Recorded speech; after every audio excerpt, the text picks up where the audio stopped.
Shall move to questions without notice. Are there questions without notice? Give the call to the Honourable the Leader of the Opposition. Thank you, Mr Speaker. My question is to the Prime Minister. Core inflation, the Reserve Bank's preferred measure, is at 4.4%, the highest level this year. Our core inflation is higher than Sweden, the UK, Norway, Canada, Japan, New Zealand, the euro area, the US and Switzerland. Since December, core inflation has fallen in these economies, but in Australia it has increased because of Labor's reckless spending and 3 failed budgets. Prime Minister, why do Australians have to live in fear of yet another rate rise under this hopeless government? Call to the Prime Minister. Thanks, Mr Speaker. I'm asked about inflation. I'm asked about international comparisons. On inflation, the RBA Governor has completely contradicted the Leader of the Opposition's declaration as part of that rhetorical question, where he said that it was Labor's budgets that were having an impact. Well, the truth is that what the RBA Governor has said very clearly is that fiscal policy has been running a surplus for the last couple of years, so I would say that's been helping the inflation situation, if anything. It's a direct quote from the RBA Governor.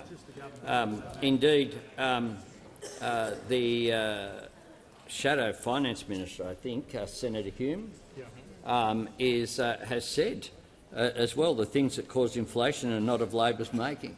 That's what their Shadow Finance Minister had to say.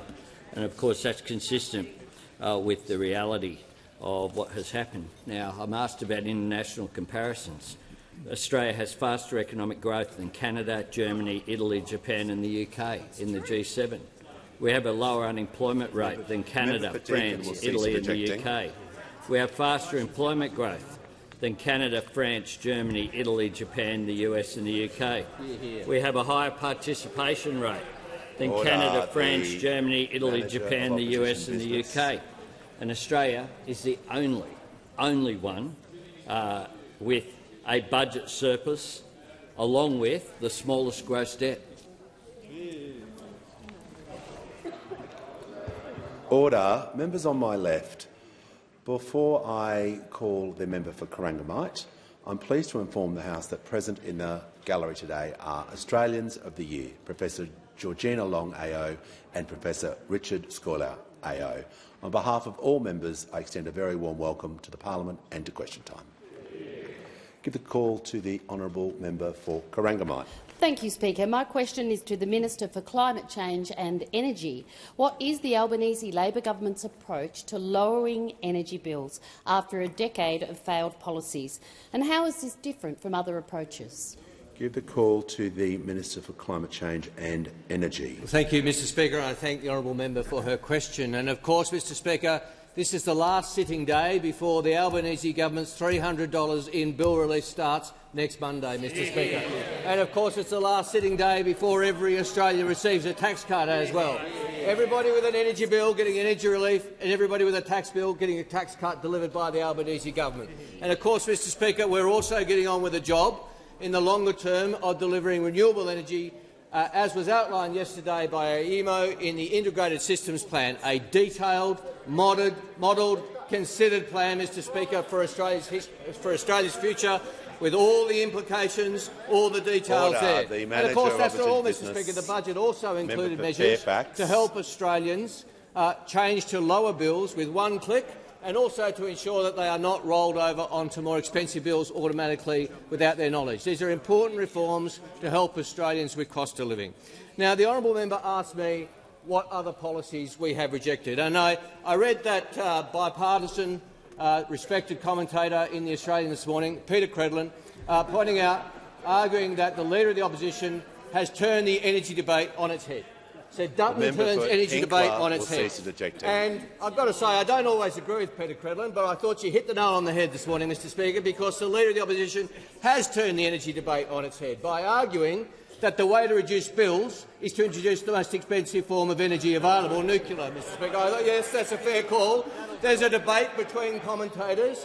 You've got Rod Sims, who argues nuclear energy will push up power bills by $200 a year. You've got Professor Dargaville, who argues it will be $1,000 a year. Well, the Leader of the Opposition could clear it up by releasing his policies and his costings. It's 15 weeks, Mr Speaker, since the Leader of the Opposition said he'd release the details of his policy in a couple of weeks.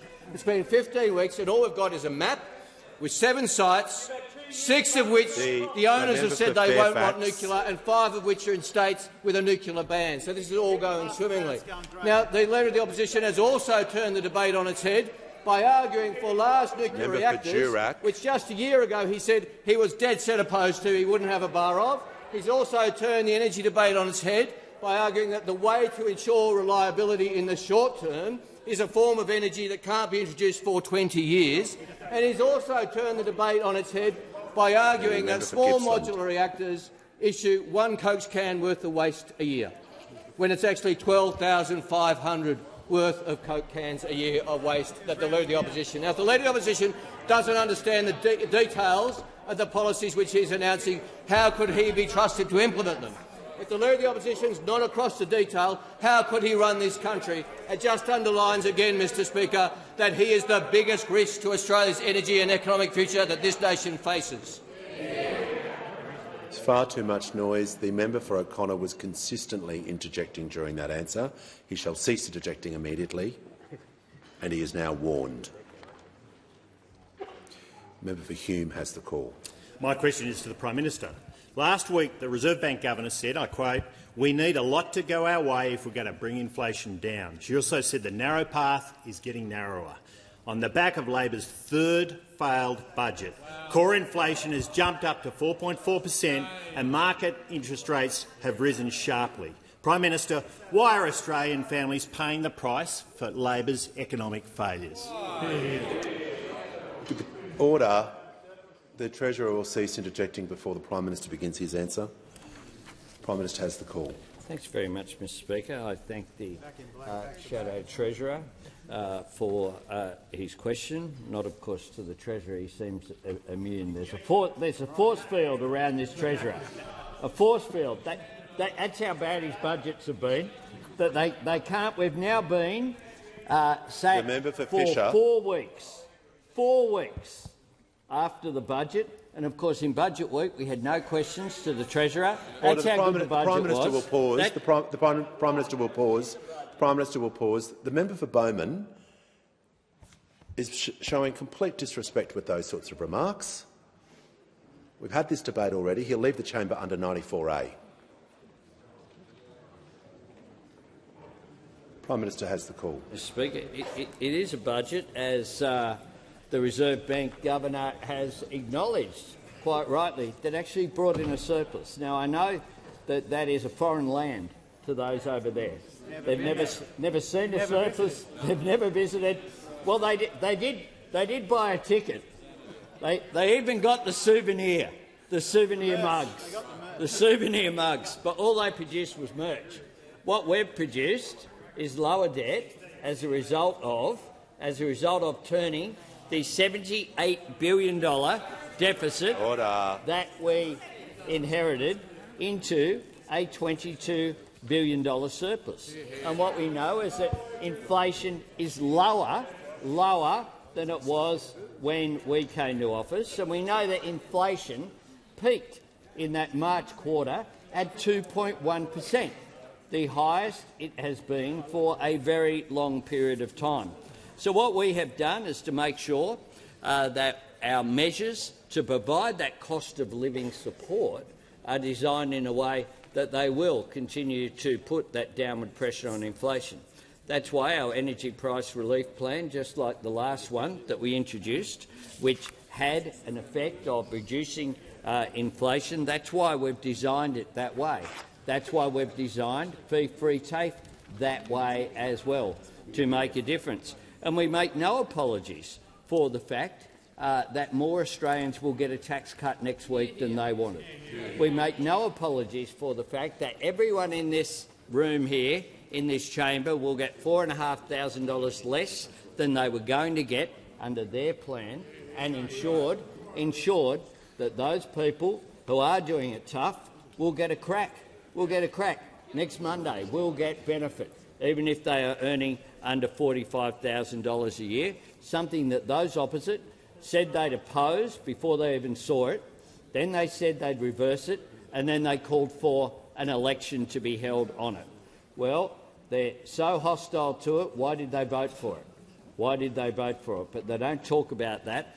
We are determined to make a difference. We want an economy that works for people, not the other way around. And that's why all of our cost of living measures are designed in a way to assist the economy and to lower inflation. Give the call to the honourable member for Aston. My question is to the Treasurer.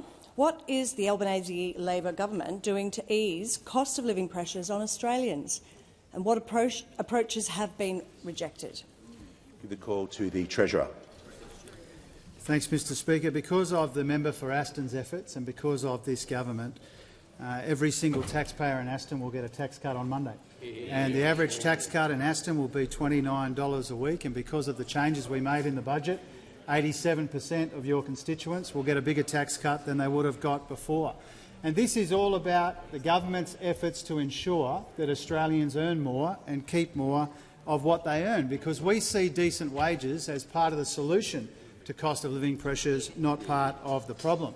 And new analysis today, Mr Speaker, shows that average weekly full-time earnings have gone up $119 a week under this Prime Minister, and under this government they now sit at around $98,000 a year.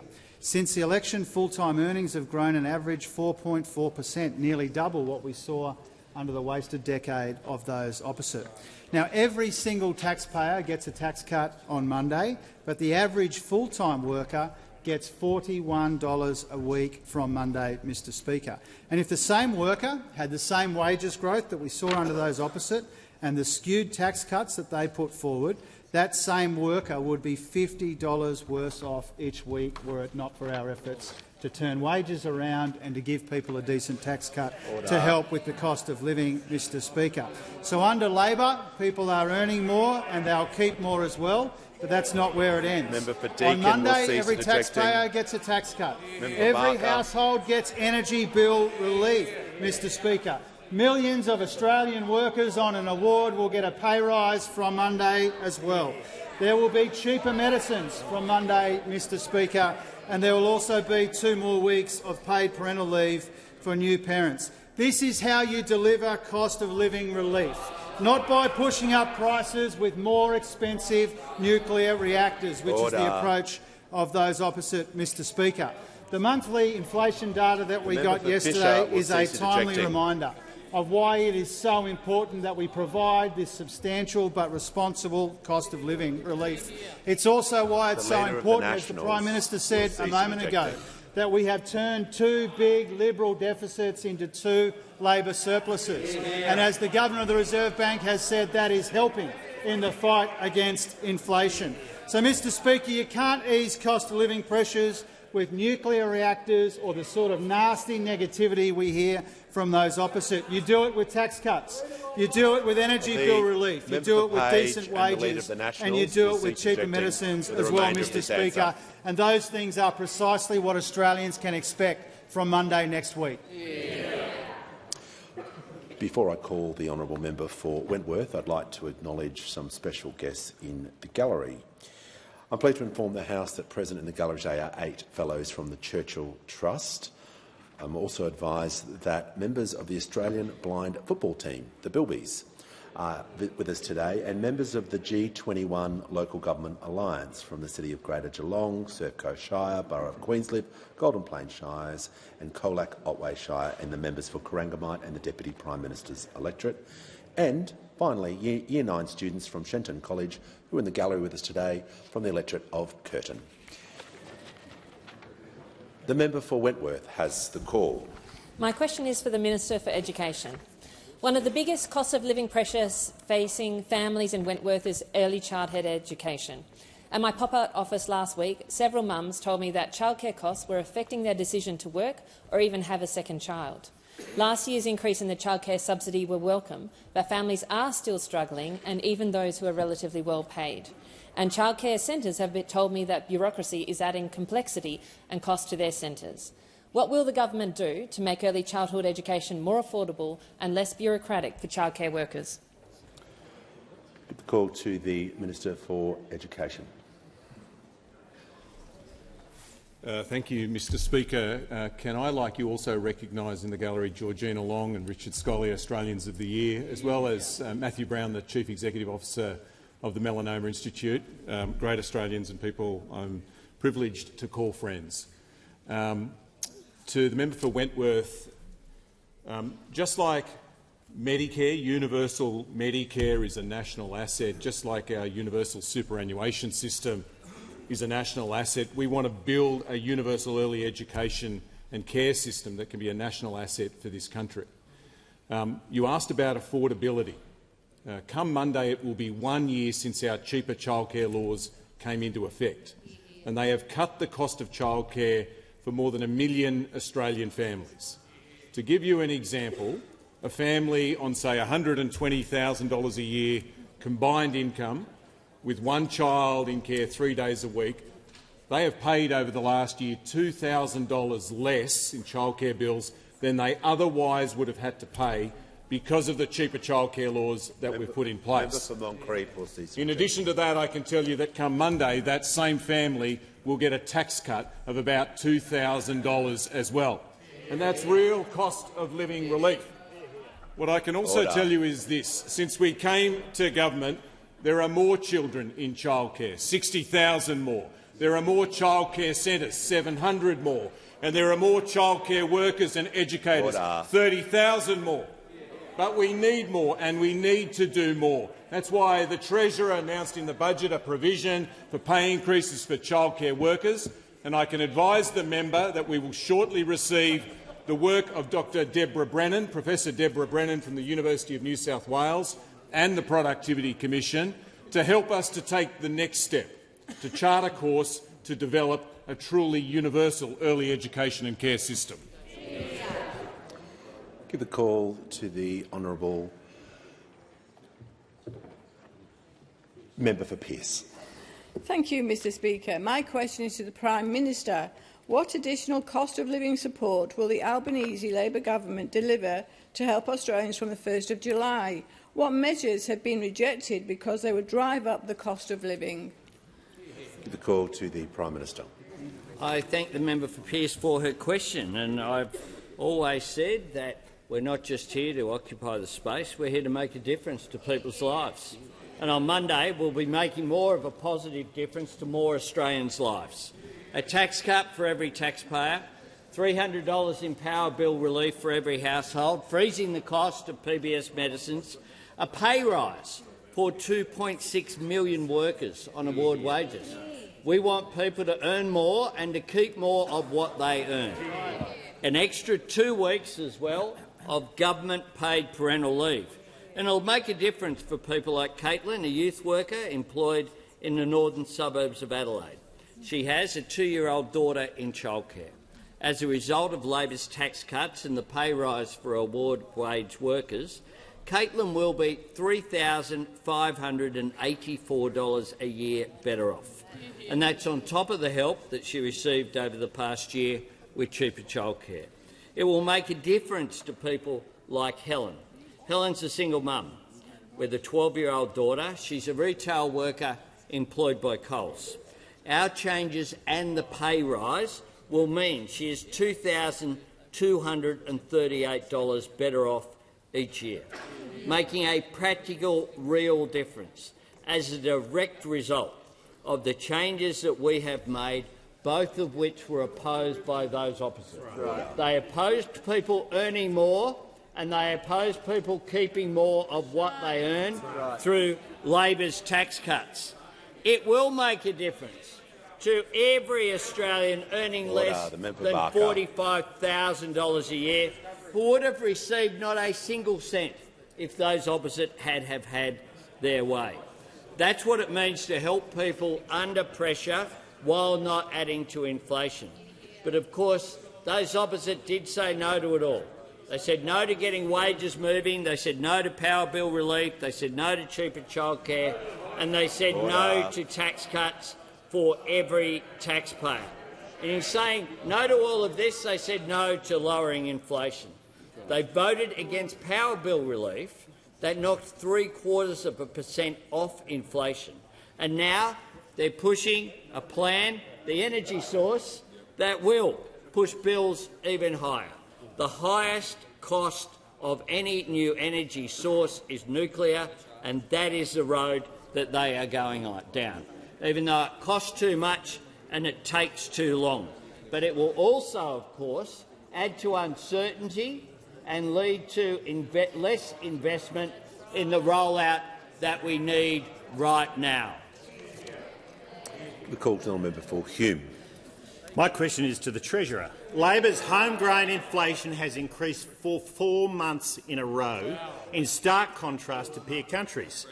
Markets and leading economists don't see any rate cuts coming in the next 12 months, and worse, now see a rate rise in August as a real risk.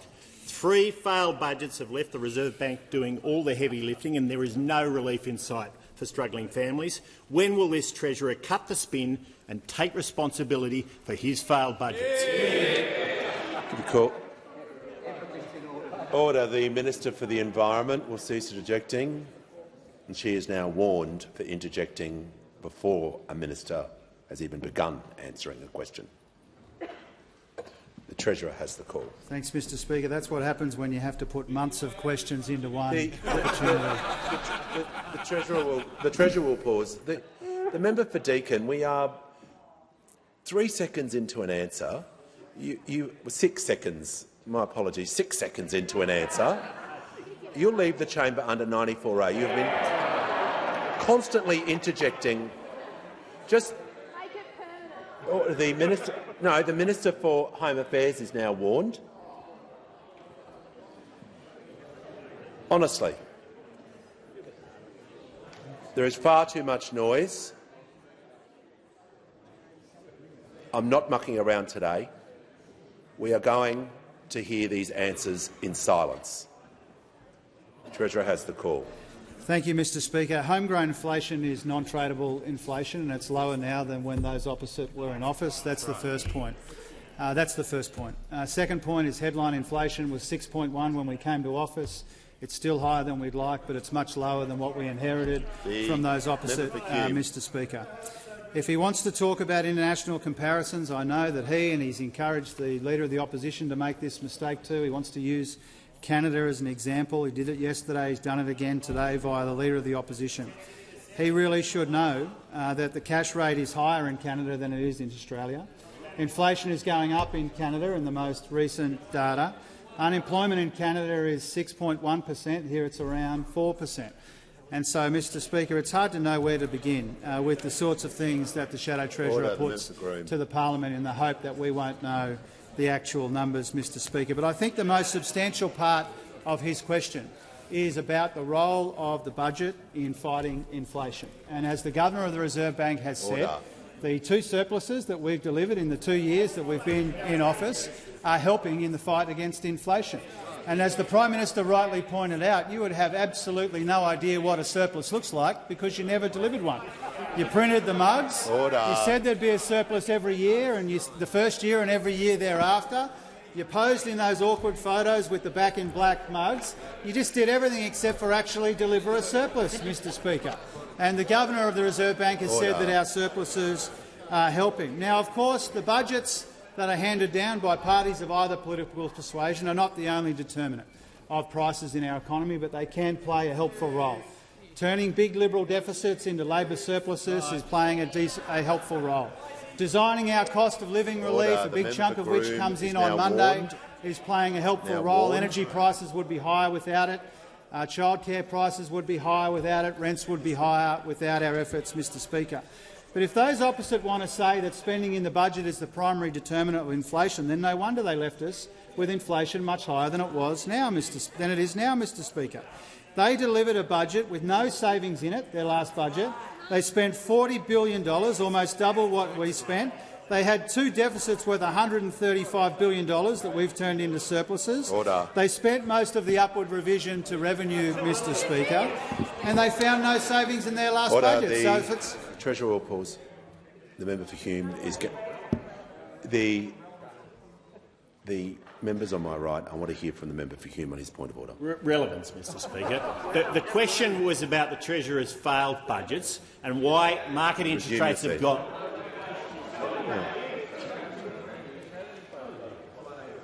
Order. I want to hear from the Leader of the House.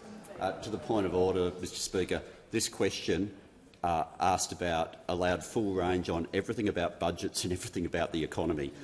In terms of an attempt at a tightly framed question, I don't think I've seen anything worse with that aim than this one. It went across the field in the portfolio. Just going to ask it was a broad question with a number of things within it. I know the question at the end was a political question at the end, but the Treasurer's just got to make sure his answer is directly relevant to what he was asked by the member for Kew. Mr Speaker, this is why the Leader of the Opposition was moved to insist the other day that the Shadow Treasurer is not incompetent. That the Shadow Treasurer is not incompetent, which is what his colleagues think of him, Mr Speaker. Now, Mr Speaker, the reason inflation was higher under them than it is under us is we've been more responsible with the budget than they ever were, and the best evidence of that is the two surpluses that we turned. The call to the honourable member for McNamara. Thank you very much, Speaker. My question is to the Minister for Environment and Water. How has the Albanese Labor government made progress on renewable energy project applications after a decade of neglect, and what approaches have the government rejected? The call to the Minister for the Environment and Water. Thank you, Mr Speaker, and I want to thank the member for McNamara for his question. He's a wonderful local member and a huge supporter of renewable energy. Mr Speaker, the transition to renewables is real and it's happening, but it's no thanks to those opposite. It's no thanks to the Liberals, it's no thanks to the Nationals, and frankly it's no thanks to the Green political party either. Those opposite had 22 energy policies when they were in government, and they didn't land a single one. They were warned that 24 coal-fired power stations were closing, and they did nothing to replace the energy generation capacity that was leaving the grid. And frankly, the delays and the dysfunction scared renewables investment offshore. But I understand why the Greens political party are a bit sensitive about this as well. They may well regret teaming up with the Liberals to knock off the carbon pollution reduction scheme. Because of that, we saw an extra 80 million tonnes of carbon dioxide pollution enter the atmosphere. They may well regret putting the renewables transition years off track because of the fact they teamed up with the Liberals. Frankly, Mr Speaker, it's up to us now to work overtime to get the renewable energy transition back on track, and thankfully the Minister for Energy and Climate has been doing that. He's told us that we're up to 25% renewable energy in our grid, cheaper, cleaner renewable energy. And as Environment Minister, I'm ticking off a new renewable energy project about every fortnight. And that contrasts to 7 to 1 compared with coal and gas projects. 7 renewable energy projects to every coal or gas project that's being approved. What is the risk to the renewable energy boom under Labor? Well, the risk is sitting here and the risk is sitting right up there. We know that the nuclear fantasy proposed by those opposite is too slow and it's too expensive. We know it's too expensive. The estimate for the cost of it is $600 billion. But of course it's not the Liberals or the Nationals telling us the cost of their own policies. No, we're relying on experts for that. They say that they know the cost, but they're not prepared to share it with the Australian public. I hear the Leader of the Nationals interjecting about koalas. It was the Deputy Leader of the Liberal Party who saw koalas added to the threatened species list, and it's a Green senator that's bulldozing koala habitat. Order. The Leader of the Nationals and the Deputy Leader of the Opposition are just going to cease interjecting to assist the House, so I can hear from the member for Dawson. Thank you, Mr Speaker. My question is to the Prime Minister. A support service for people who are homeless in my electorate of Dawson is at breaking point. Operator of Orange Sky Laundry, Lisa Jemison, has said, quote, "You go to the grocery store and the price difference from 6 months ago is astronomical. We've seen rental increases from $260 per week to $350. Prime Minister, why are Australian families paying the price for Labor's economic incompetence?" The call to the Prime Minister. I thank the member for... Order. Members on my right will cease objecting. Member for Lyons. You wanted them to pay more. Order. Order. No. Members on my right will cease objecting, and the member for Dawson has asked his question. He was heard in silence. So we're just going to continue with the Prime Minister. Thank you, Mr Speaker. I thank the member for Dawson for his question that go to cost of living measures and the impact that it has on people in his community. Well, what we know is that every single one of people who are working in that community and paying tax will get a bigger tax cut on Monday as a result of the measures that we've put in place. And the member for Dawson also knows that those opposite on his team called that it would crush confidence, it would obliterate opportunity, it would undermine the strength of the economy, and it was Marxist economics to give everyone a tax cut. We are getting wages moving again, but you voted against every single measure that we've put in place to ensure that wages got moving. The coalition claimed that it would return Australia to the dark ages, it would close down the economy and it would leave supermarket shelves bare. On cheaper medicines, you voted 6 times in the Senate to stop it, to stop cheaper medicines. Not surprising, given as Health Minister, the opposition leader of course wanted to jack up the price of essential medicines by $5 a script.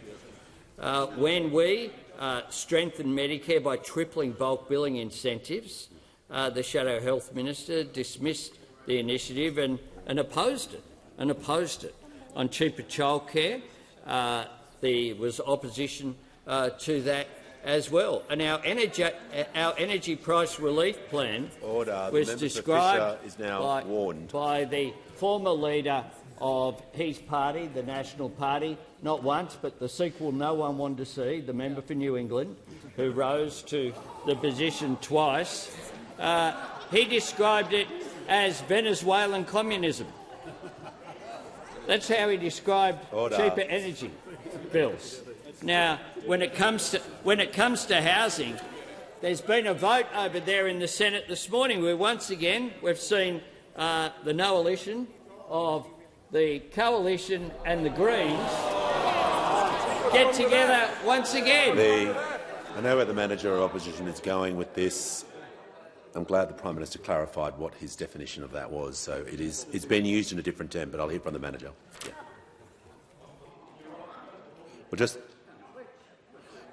We'll just get the Prime Minister to return back to the question.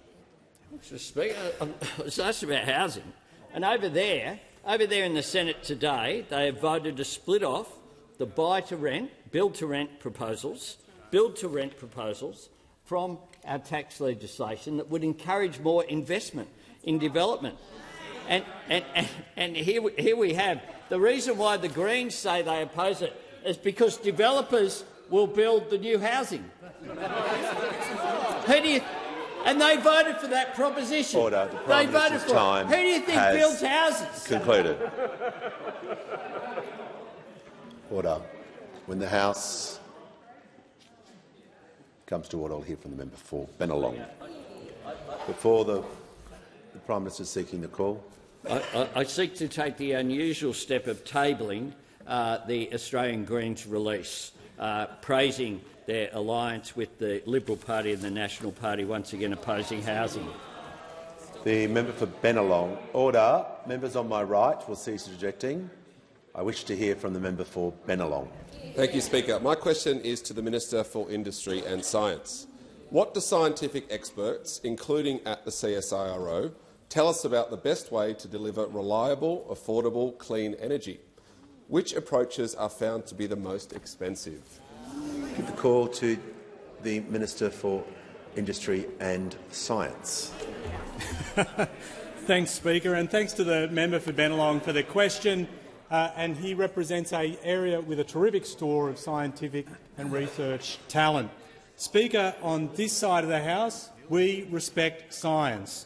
Science that's long alerted us to the impact of climate change and also what we can do about it. And the evidence is clear. Renewables will lower emissions the fastest and at the lowest cost. We know that because the National Science Agency, the CSIRO, does the work to help establish the facts, to outline the evidence. The government respects its work. The best way to demonstrate that respect is to listen to what they say. We can cut emissions and grow jobs. That's what our Future Made in Australia plan is all about, mobilising Australian manufacturers to make the things that can reduce emissions and create secure jobs. And we are getting on with that job. On our watch, there's been about a 25% increase in renewables into the grid, over 50 renewable projects approved, enough to power 3 million homes, creating jobs for welders, for engineers, electricians, steel workers, riggers, not just workers in our cities, but in regional areas where blue-collar workers can see a pipeline of work that can sustain them in their communities. Renewable energy projects that deliver cheaper energy and more jobs now, not decades down the track, and that's how you deliver cost of living relief, not by pushing up power prices with the most expensive form of power going, nuclear. Now, the CSIRO GenCost report couldn't be clearer about the cost of the Coalition's one-page nuclear power plan. Nuclear power at least 8 times as expensive to deliver than solar and wind, and the earliest that nuclear power could be ready, 2040.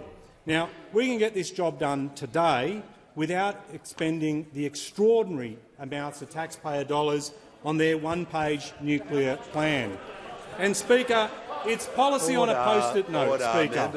That's what the Liberals and Nationals are pushing. On that side, voodoo economics, ignoring the evidence, but not just that, actively undermining it. We had Senator Canavan, who accuses the CSIRO, in his words, of living in a fantasy land of spreadsheets. I don't know what Excel's ever done to him, but he's got a big beef with it. The Coalition delivers policy on a post-it note and then chips scientists who use spreadsheets with evidence and fact as living in a fantasy land. We also had the member for Mitchell, who said science is absolutely clear, nuclear power will be an integral part of humanity's future. That's not just my view, it's a view of many important people and scientists. The minister's time has concluded. The member for Mitchell will cease objecting, so I can hear from the member for Mallee. Thank you, Speaker. My question is to the Prime Minister. In 3 failed budgets, Labor has made the fight against inflation worse with bad decisions and the wrong priorities. BetterShares chief economist David Bassanese described the latest inflation data as a shocker, saying it places huge pressure on the Reserve Bank to raise interest rates in August. Prime Minister, why are Australian families paying the price for Labor's economic incompetence? Call to the Prime Minister. Thanks very much, Mr Speaker. I thank the member for her question, which is similar to previous questions in today's question time. What we are doing on the economy and in budgets that I'm asked about is turning Liberal Party deficits into Labor surpluses. That's what we've done. Not once, but twice. And we're doing that whilst we're providing support for people who most need it. Now, those opposite have an opportunity to come in here and to move a private member's bill to restore their tax cuts that they wanted, where they would get, and I'd get as well, $9,000 rather than $4,500. But they'd have to explain to the good people of Mallee and that region, many of whom earn certainly under the top marginal tax rate. Sorry, but if you're under $45,000, you miss out, because people at the top end need that $9,000 rather than people on under $45,000. Petrie and the member for Mallee will that's cease the view. objecting. If that's the view that they have, then they should. They should take up the opportunity that they have, perhaps in alliance with their friends in the Greens again in the Senate, to put forward such legislation. But they don't do that. We know that they consistently oppose any increase in wage rises, including for people on the minimum wage, which many people in regional communities represented by the National Party are on. Now, we on this side of the chamber, we want people to earn more and we want people to keep more of what they earn.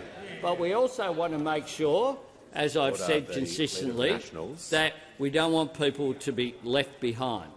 We don't want people to be left behind, which is why we are looking after the people according to need. But that's why as well we're looking after families with cheaper childcare. That's why our energy price relief plan of $300 that come in on Monday. Yeah, I have been to the members' electorate. Actually, I get out and about. I've been to yours too. Order. Yeah. Order. Have you dropped in? That's the question. That's the question. Have you dropped in?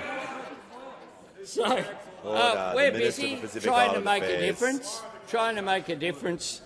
With practical plans. Every single one of the plans providing cost of living assistance has been opposed by those opposite. Give the call to the honourable member for Macon. Thank you, Mr Speaker. My question is to the Minister for the National Disability Insurance Scheme. What reforms are the Albanese Labor government implementing to ensure the long-term sustainability of the National Disability Insurance Scheme? What will be the cost to the taxpayer and the NDIS participants of delays to these reforms? Give the call to the Minister for the National Disability Insurance Scheme and the Minister for Services Australia. Thank you for your question. Every member of the House knows that the NDIS is changing hundreds of thousands of lives for the better. But we also know the scheme is growing too fast. In the process of reforms, we've discovered a serious loophole which we seek to address in Parliament right now. Specifically, where an annual budget is spent in 3 to 6 months, there is nothing to stop the automatic top-up after the amount has been expended before the expiry of the plan. Now, sometimes there's good reason why the plans get spent more quickly, but I'm advised by the agency that 2/3 of the requests for automatic top-ups are not legitimate. So there's a bill in the Senate to close this loophole. We're proposing a total capped flexible budget for all participants. This will provide accountability for taxpayers and better choice and control for participants. This bill has been the subject of a 12-week Senate inquiry. 205 written submissions, 50 witnesses, 3 days of public hearings. The coalition members on the Senate committee did not dissent from the findings. However, the coalition, in alliance with the Greens, is now seeking to delay this bill another 8 weeks to have a second Senate inquiry.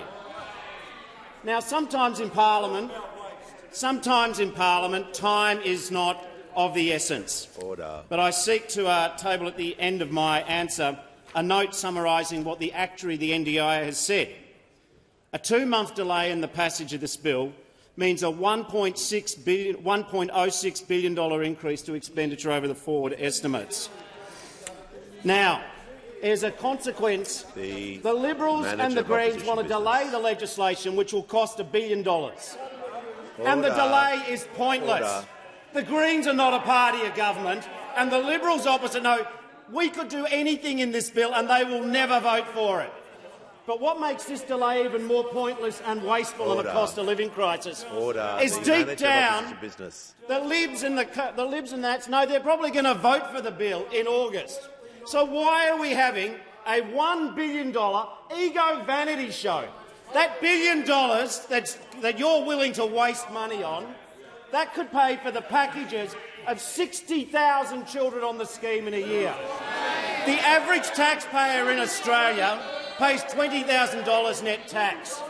The Coalition and their Green allies are willing to say to 54,000 taxpayers that your tax you pay in a year doesn't matter. It's the population of Gladstone or Ballina or Port Macquarie. This is such a dumb thing to do.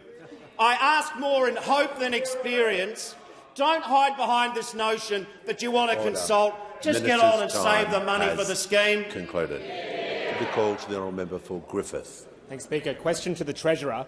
Skyrocketing rents, increasing at close to twice the rate of inflation, and corporate price gouging are driving inflation and threatening homeowners and renters with another interest rate rise.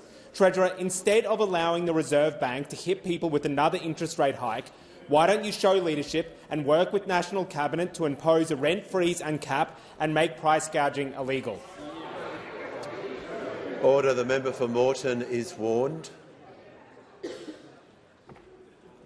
Treasurer has the call. Mr Speaker, the member for Griffith has got a lot of nerve asking this question today, having just teamed up in the Senate with the Coalition, with the Conservatives, to knock off tens of thousands of rental properties to help fix the problem that we have with housing supply in this country. Now, if the Greens political party really cared about building more homes, then they would have voted for the tax break that would have built tens of thousands of homes for people to rent. Now, this is the hypocrisy at the very, very core of the Greens political party, and they keep teaming up with the Conservatives in the Senate and in the House of Representatives to prevent this country building more houses that our people desperately need. And the consequence of your vote in the Senate today, the consequence of your vote could be 160,000 fewer homes for homeless people and young people to rent. Now, if you really gave a stuff about homelessness in this country, you would vote for the policies that would build more housing supply in this country. And you wouldn't conduct this ridiculous, underhanded, hypocritical campaign which sees you vote more frequently with them than with us to build the homes that you pretend you want to see in our local communities. Now, Mr Speaker, if the member for Griffith and his Green colleagues really cared about homelessness, if they really cared about rental pressures, they would vote with the Labor government to build more properties in this country for people to rent. And every time they don't do that, they lay bare what's really going on here. They are much, much more interested in fighting Labor in the inner cities than they are for fighting for more homes for young people and the homeless. Order. Order. Order. The Treasurer and the member for Griffith will cease interjecting. The member for Spence is warned. Order.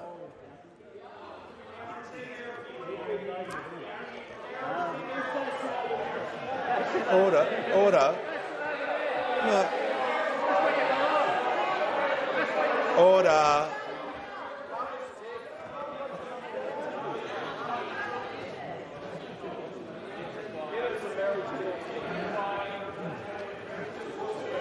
Not as bad as the Nats and the Liberals when they get going, though.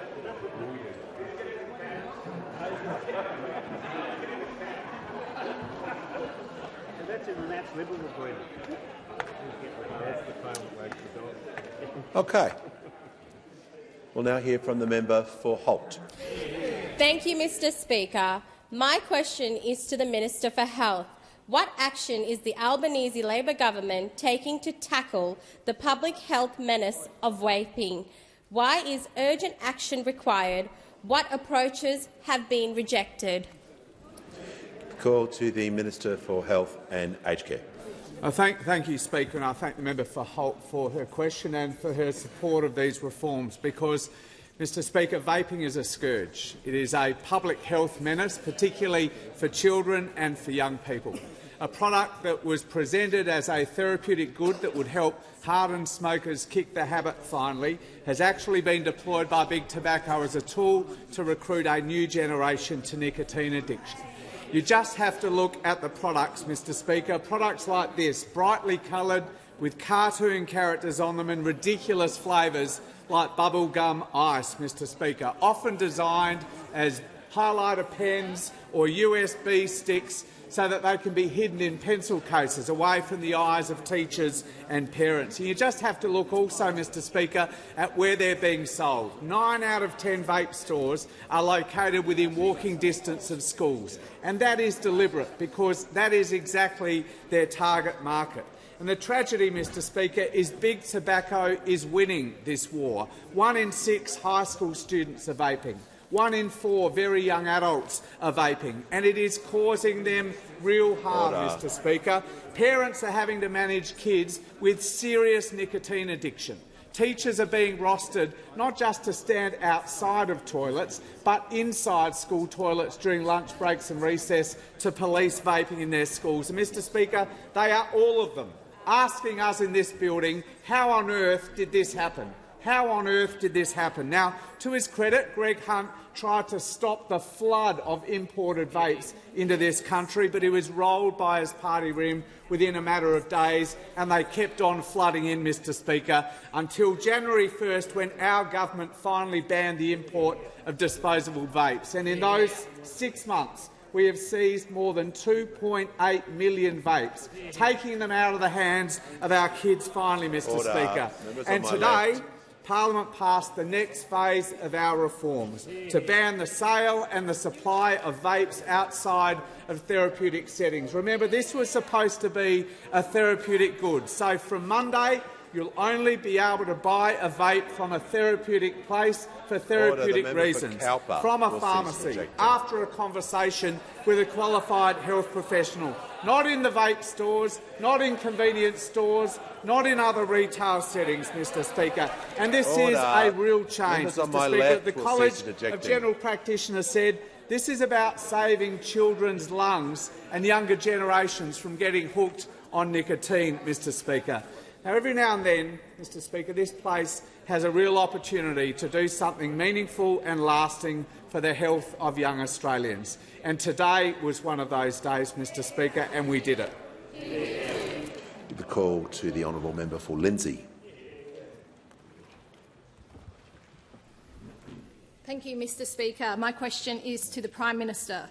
The annual St Vincent de Paul Society tariff tracker has exposed the impact of eye-watering energy prices, with households in some regional areas now paying a record $4,170 a year for combined gas and electricity bills, despite the Prime Minister promising on 97 occasions that he would reduce power bills by $275.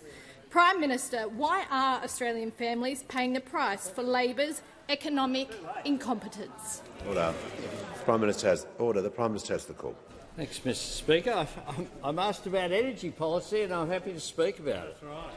Because on Monday, every household will get $300 off their energy bills, and every small business will get $325 off their energy bills. And that's something that those opposed, they're against it. So they come to the dispatch box. Order. The Leader of the Nationals has had a really good go this question time, so he's warned and will not say another word for the remainder of question time. The Prime Minister has the call. They come to the dispatch box and ask questions about energy prices at the same time as they vote against energy relief in people's bills that will make a practical difference, and at the same time as they now propose the highest cost new form of energy possible in nuclear.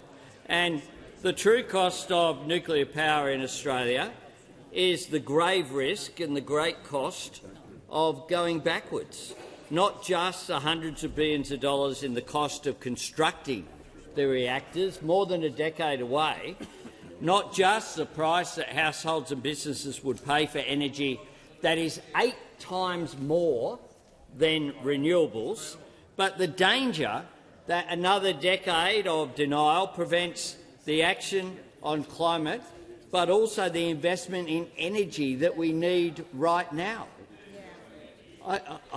I have no Order. Members on my left. Member for O'Connor. comprehension, because the opposition haven't released any detail at all of how they could possibly think that the most expensive form of new energy will somehow do anything other than to drive energy costs up. The member for Lindsay on a point of order. Obviously, on relevance, we didn't ask about the opposition's policies.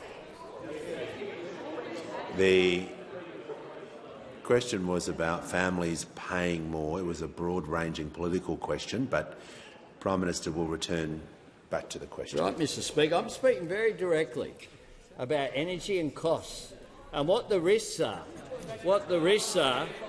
of those opposite. Because they want to have nuclear power to be deployed as just the latest part of culture wars. But what they want to do is to drive investment away.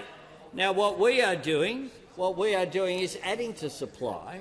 Indeed, our plan has added 32 gigs. We'll add 32 gigs to the system by 2030. Rooftop solar today is already generating twice as much energy today as their reactors would have by 2050. Twice as much right now, today. And we've seen a 25% increase in renewables in the national grid. And one of the reasons why people are doing that in the electorate of Lindsay is to lower their energy bills. And just as it makes sense for households, it makes sense for our national economy as well. The call to the honourable member for McEwen. Thank you. My question is to the Minister for Social Services. What cost of living relief is the Albanese Labor government delivering to Australian households, including low-income households? Give the call to the Minister for Social Services. Well, thank you, Speaker, and I'd like to thank the member for McEwen for his question and what a fantastic local member he is. And of course, like the member for McEwen, Labor understands that people are under pressure, and that is why our #1 priority is delivering responsible cost of living relief. And just in a few days' time, significant help rolls out. Now, from the 1st of July, all 13.6 million Australian taxpayers will get a tax cut. And of course, that includes many low-income earners who those opposite sought to deny those tax cuts in their plan.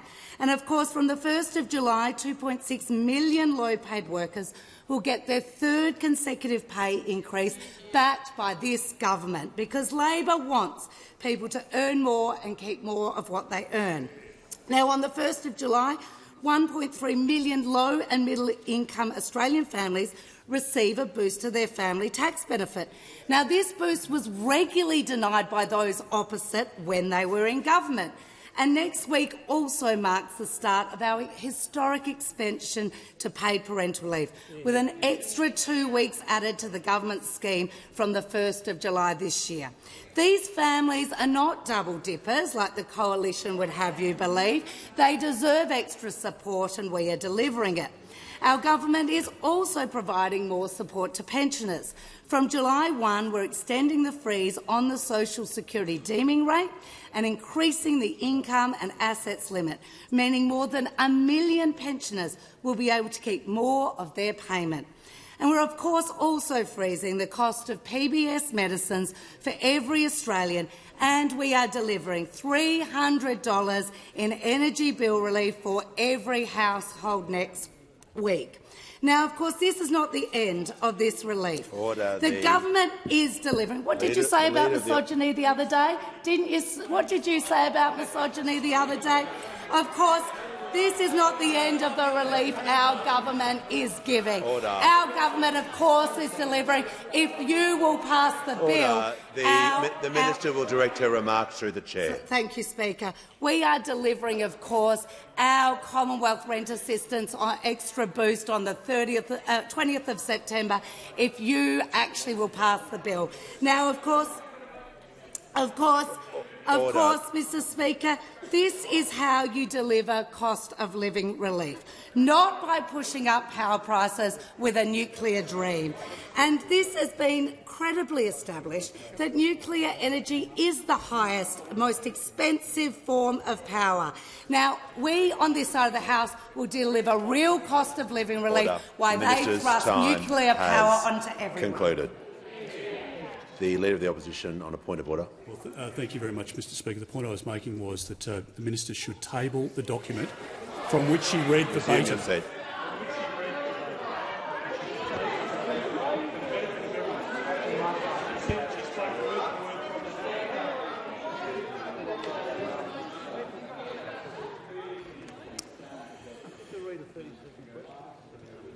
Okay, we're just going to keep order. Well, the Leader of the Opposition knows if he wishes the minister to table a document, he can do so. He did not take the form of the House to do that. He simply asked the minister to stop reading or whatever she was. You read your own 30 There's no point of order, and I just, you know.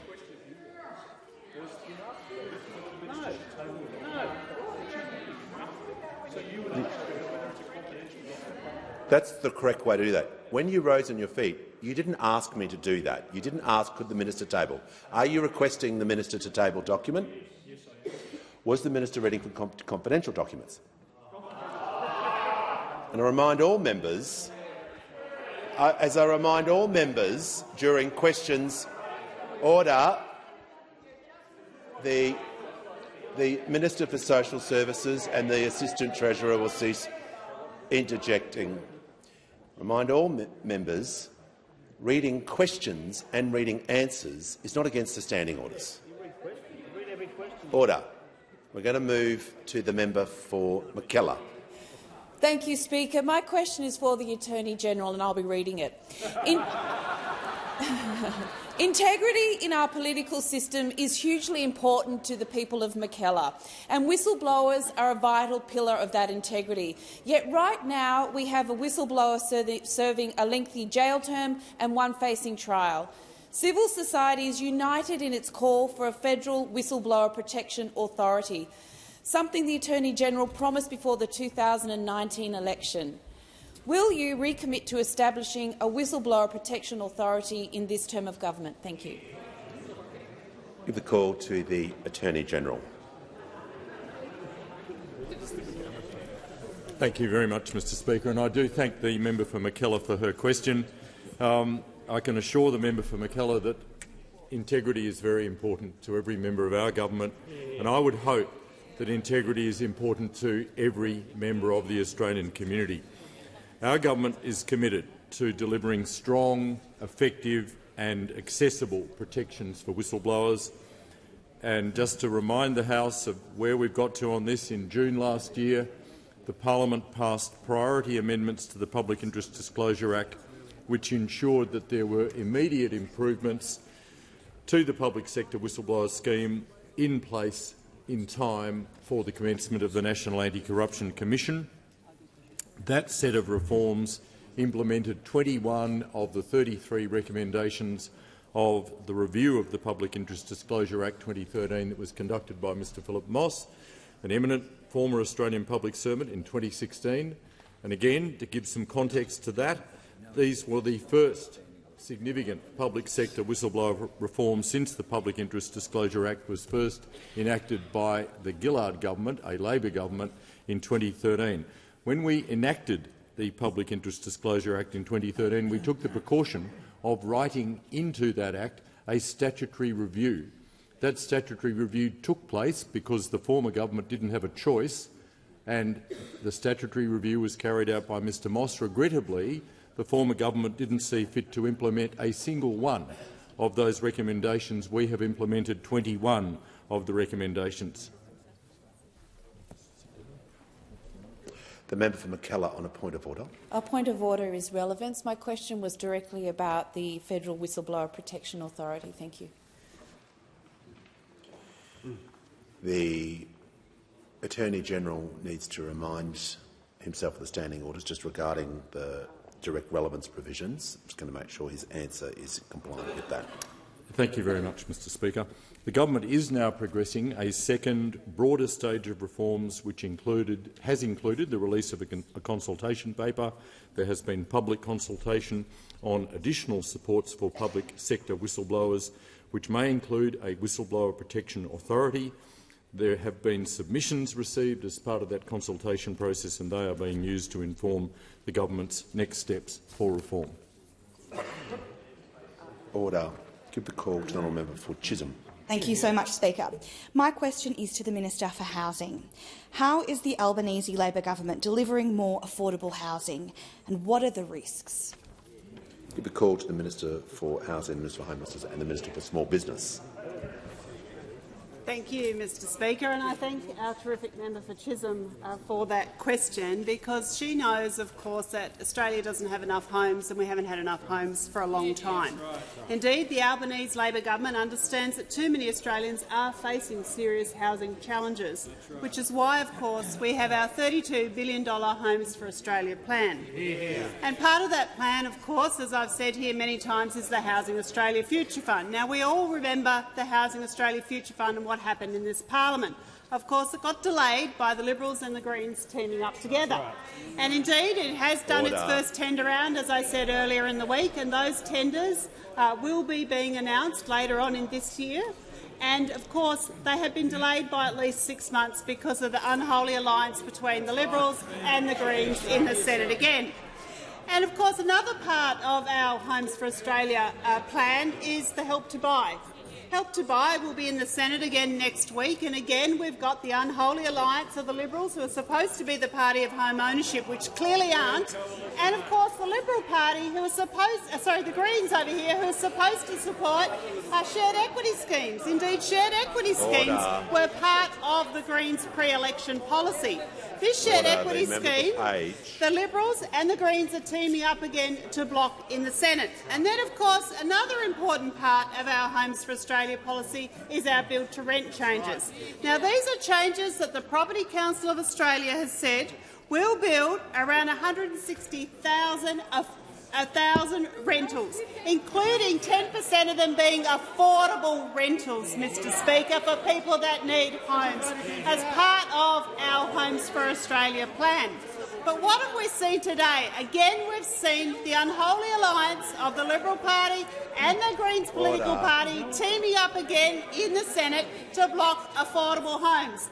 So, Mr Speaker, they're against more social and affordable homes, they're against more affordable rental homes, and they're indeed against shared equity schemes to get people into home ownership, both the Liberals and the Greens, Mr Speaker. Today they voted for higher rents and more homelessness. That's what the Liberal Party and the Greens have done today in the Senate.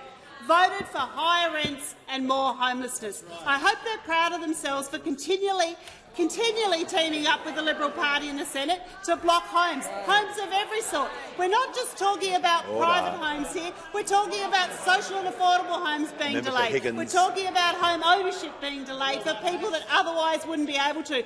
And we're talking about affordable rentals. Mr Speaker, they should be ashamed of themselves in the Green political party. They say they care about housing and homelessness, yet they keep teaming up with the obstructionist Liberals in the Senate, playing games with people's lives. This is about homes for people that need them. Has concluded. Give the call to the member for Barker. Thank you, Mr Speaker. Mr Speaker, my question is to the Prime Minister.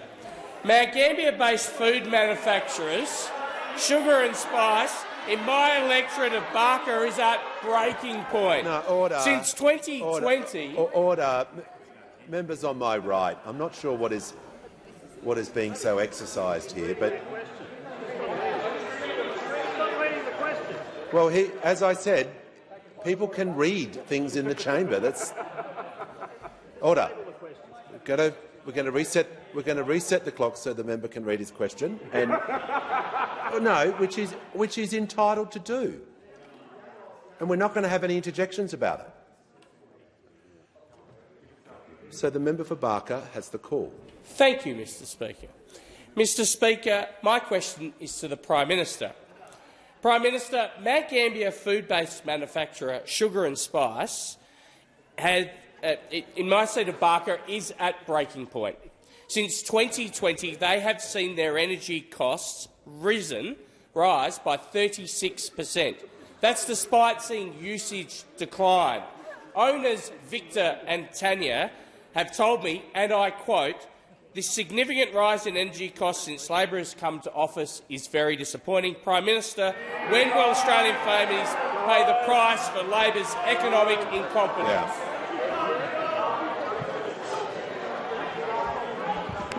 Yeah. The order. No. We're not. We're just going to handle this.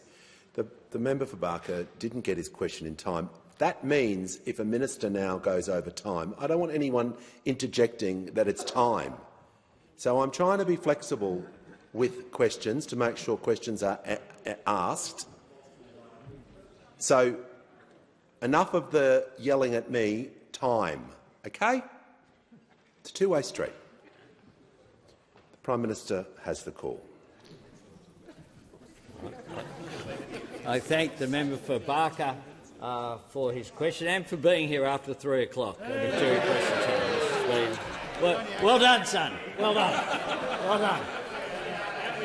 And it's Thursday, so a special stamp for the member for Barker. An electorate I've also been to and invited the member for Barker when I went to his electorate, and he attended as well. And we worked with, we talked to many people in that electorate who were doing it tough. The member for Barker has asked his question. You voted against energy bill relief. Prime Minister is going to be heard in silence.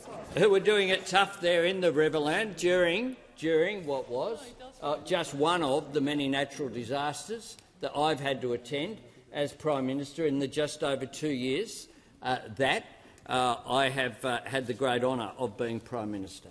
And that is why we are seeking not just the cheapest form of new energy because of the economics that will drive down energy costs, but we're also doing it because of the cost of inaction to our natural environment. There is an enormous cost of inaction, and that was exacerbated, of course, by the 10 years in which they were in office, where they had 22 energy plans but didn't nail a single one. We have one energy plan, and we are implementing it. With a 43% reduction in emissions by 2030 and net zero by 2050. And what that is doing is driving the opportunities that are there for business to invest, because greater supply of renewable energy at the lowest cost form of new energy will lead to, of course, over a period of time, to the lowering of our costs. Now, we know, therefore, the Environment Minister earlier on today spoke about the 50 renewable energy projects that have been ticked off, enough to power more than 3 million homes. We have seen a 25% increase in renewables in the national grid, and we've seen over 330,000 rooftop solar installations last year alone, and we're already halfway to meeting our 2030 emissions target. This is the progress that we have made over the last 2 years. We know that there has been an impact on global energy as a result of the Russian invasion of Ukraine that occurred right around the world. But what we are dealing with is a plan that deals with the immediate cost of living pressures through our energy price relief plan, whilst we're putting in place an energy system that will lead to the cheapest form of energy being provided to households and to small businesses. The call to the honourable member for Adelaide. Thank you, Mr Speaker. Mr Speaker, my question is to the Minister for Veterans Affairs. How will the Albanese Labor government's Home for Australia plan respond to the housing challenges confronting Australians' veterans, and why is action urgently needed? Give the call to the Minister for Veterans Affairs and the Minister for Defence Personnel. Thank you, Speaker. I want to thank the member for Adelaide for this important question and acknowledge his support for the over 3,800 veterans in his community. veterans are more than 3 times more likely to experience homelessness than the general population. And on census night in 2021, we saw that over 1,500 Australian veterans were homeless. Every year, about 6,000 veterans are at risk of experiencing homelessness. Last week, the member for Boothby and I went and visited the Andrew Russell Veteran Living Centre in her electorate, when we got to meet Duncan, an Australian veteran who had been provided with housing and who critically had been provided not just with housing but with the wraparound support services that he requires so that he could get back on his feet. And whilst I was there, I also announced the Albanese Labor government is addressing the veteran homelessness problem with the launch of the Veterans Acute Housing Program. This is a program funded through the Housing Australia Future Fund, the single biggest investment in social and affordable housing in more than a decade, and forms part of the Albanese government's $32 billion Homes for Australia plan, led by the Minister for Housing and Homelessness. This is a new $30 million program that is delivering on our commitment at the election to support veterans and their families experiencing or at risk of homelessness. Applications for grant funding are now open to veteran-aware community housing providers and ex-service organisations to apply for one or both of 2 schemes. And if he interjects one more time, he'll leave the chamber. There's $24 million available to build or expand crisis and transitional housing, as well as $6 million available for the specialist wraparound services to support our veterans. There's no doubt that this issue of veteran homelessness is urgent, which is why it was so disappointing that the opposition, alongside with the Greens political party, delayed the Housing Australia Future Fund by 6 months. Voting against it in this place, they delayed these funds being made available earlier, just as they are now opposing the build-to-rent scheme in the Senate. It is absolutely galling, shocking and appalling that we have the opposition and the Greens coming together to oppose further support for housing after they already opposed support for housing for our veterans. Order. It seems that those opposite Member for are willing to put undisclosed billions of dollars into nuclear reactors but stand in the way of putting together the funding to support our veterans experiencing homelessness. Order. We said that we would support veteran housing, and that's exactly what we are doing, Mr Speaker. That's how you deal with cost of living relief, not through pushing up power bills for nuclear reactors. Call to the honourable member for Sturt. Thank you, Mr Speaker. My question is to the Prime Minister. Over the last year, South Australia relied on electricity imports from Victoria for every single week of the year, including 7 weeks where imported energy exceeded 50 gigawatt hours. During these periods, South Australia also fired up its own gas and diesel generation to keep the lights on. When Yallourn closes in 2028, where will South Australia import energy from during periods of prolonged wind droughts? Give the call to order the Assistant Treasurer. Give the call to the Prime Minister. I thank the member for Sturt, and I also visited the member for Sturt's electorate very recently. I was there with someone called Claire Clutterham. Remember the name. She's terrific. She's terrific out there, talking with the good people of Sturt about renewable energy, about our government's plan. On my left. And funnily enough, when I was in Sturt, no one there was saying, "I can't wait for those nuke reactors to make a difference."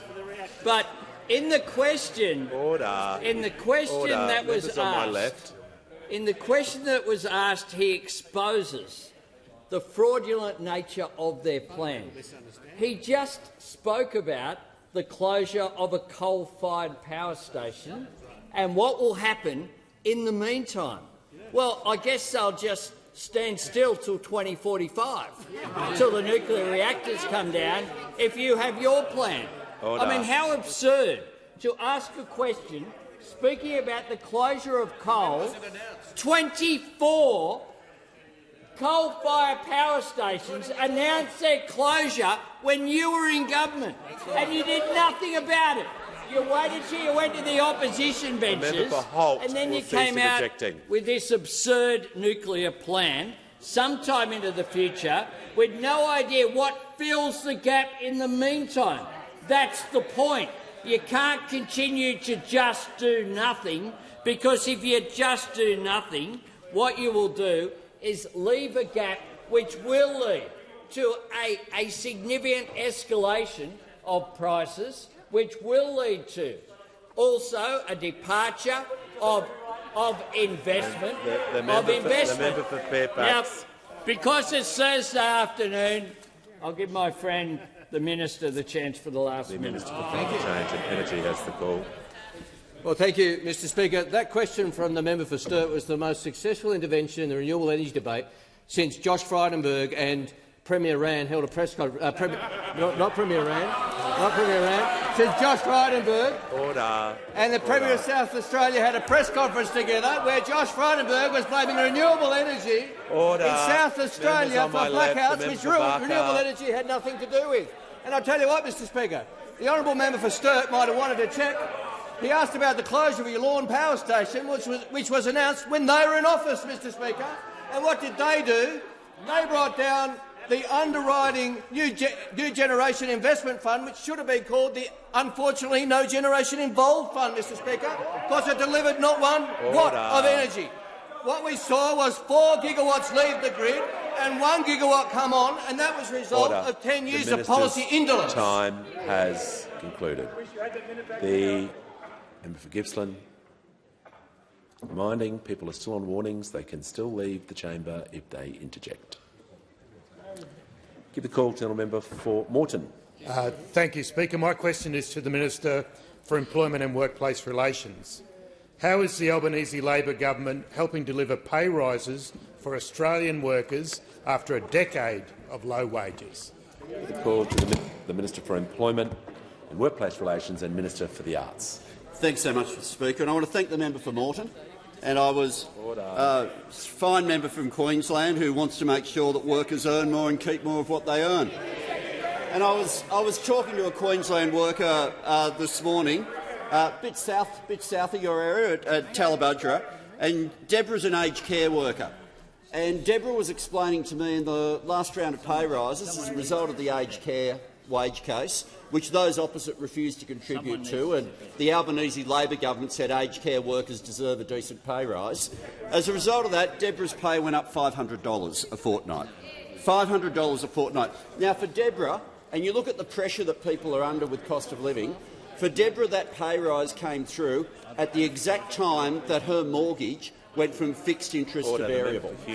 At that exact moment, and for her it's been life-changing and has made sure that she could deal with cost of living.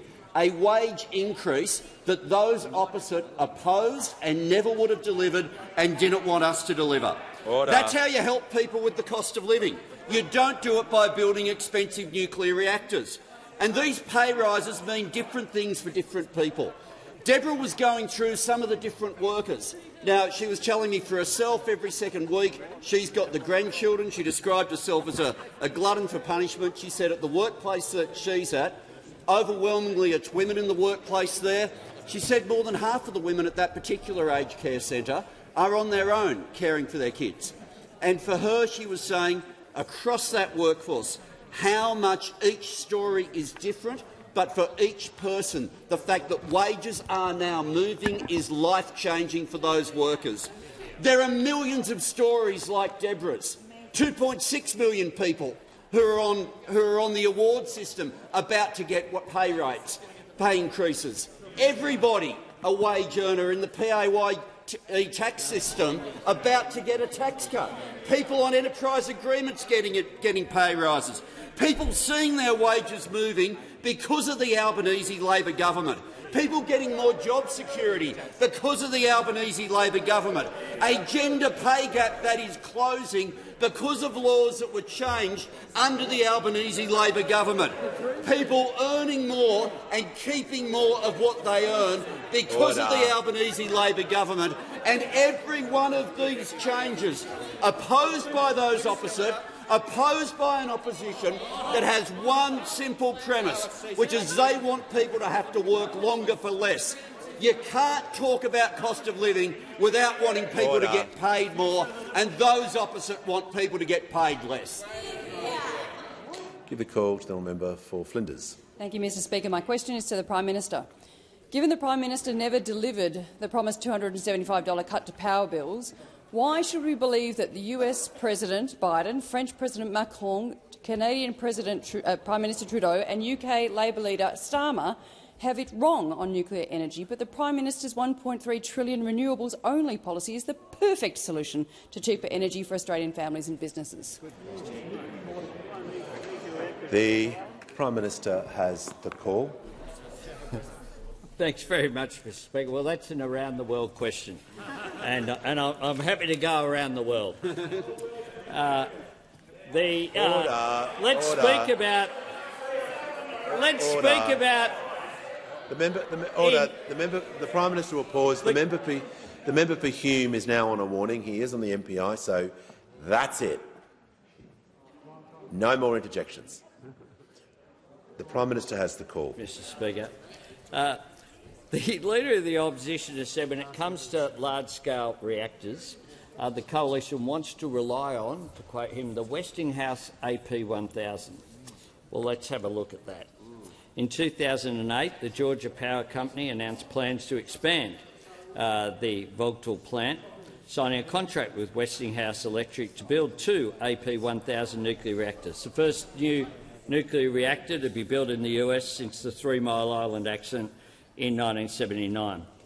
Construction began in 2009. The initial cost estimate was $22 billion, and the project was expected to be up and running in 2017. Now, after 14 years of construction, the final bill came in at $54 billion. $32 billion cost blowout in that, and delivered 7 years late. But it's not the only one, because in 2008 also, South Carolina Electric and Gas and the South Carolina Public Service Authority announced plans to expand the Virgil C Summer Nuclear Power Station, signing a contract to build 2, again, AP1000 nuclear reactors. A few false starts. Construction finally began in 2013. Project estimated to cost $15 billion and completed in 2016. By 2017, the cost had ballooned to $38.2 billion. Now, in the waste of that, the project was cancelled, but only after $14 billion had been spent. $14 billion had been spent, but not a gig created. A bit like the member for Hume's schemes when they were in government. A bit like their schemes. And in the wake of these two debacles, Westinghouse Electric filed for Chapter 11 bankruptcy in March 2017. Now, no wonder the former New South Wales Treasurer and Energy Minister, Matt Keane, now the chair of the Climate Change Authority, said when asked why he didn't go down the nuclear road, said, "Advice to me was that in order to bring nuclear into the system it would take far too long and would be far too expensive for New South Wales. I didn't want to bankrupt the state." That's what Matt Keane had to say. So if you want to talk about examples, we're happy to engage in this debate. In the meantime, we'll get on with providing the support for the energy that Australia needs, which is the transition that is underway. The call to the honourable member for Tangney. Thank you, Speaker. My question is to the Minister for Education. What is the Albanese Labor government doing to provide cost of living relief to students and workers? What approaches has the government rejected? Call to the Minister for Education. Thanks, Mr Speaker, and can I thank my friend, the terrific member for Tangney, for his question. Mr Speaker, 4 of the most important jobs in this country, teachers, nurses, midwives and social workers, people who work in our domestic violence refuges, and all of them next week will get a tax cut. A social worker on $75,000 will get a tax cut of more than $1,500. A teacher on $80,000 will get a tax cut of $1,679. A nurse on $90,000 will get a tax cut of $1,929, and a midwife on $95,000 will get a tax cut of more than $2,000. That's how you deliver real cost of living relief, not by jacking up power prices with expensive nuclear reactors. And if you're a student at university and you're studying teaching or nursing or midwifery or social work, then there's something else coming to help you with the cost of living, and that's paid prac, financial support while you do your practical training. And this will be the first time that the Commonwealth Government has ever provided this financial support for teaching and nursing and midwifery and social work students. A lot of students tell me that when they do their prac, they've got to give up their part-time job, that they've either got to move away from home or that they've got to do fewer hours. And that can mean that sometimes they delay doing their degree or they don't finish it at all. I got asked to tell a story. Let me indulge you. At UTS, a midwifery student told me this: "I'm a first-year mature-age midwifery student. This payment is going to be absolutely life-changing for me. As a mother of 2 small children, I'm often balancing between work, placement and looking after my babies. There are literally some days we're doing 16-hour days between my study, my work and looking after my children. I cannot wait for this payment to be available for myself and other future mature-age students who might also want to enrol in this course, previously couldn't afford to do it." That's real cost of living relief. And when Parliament returns after the winter break, I'll bring forward legislation to retrospectively wipe out $3 billion of student debt for more than 3 million Australians. Both of these things, paid prac, wiping out student debt, help with the cost of degrees and with the cost of living, to encourage more people to become a teacher or a nurse or a midwife or a social worker. And when they get to work, Albo's tax cuts will help them to keep more of what they earn. Give a call.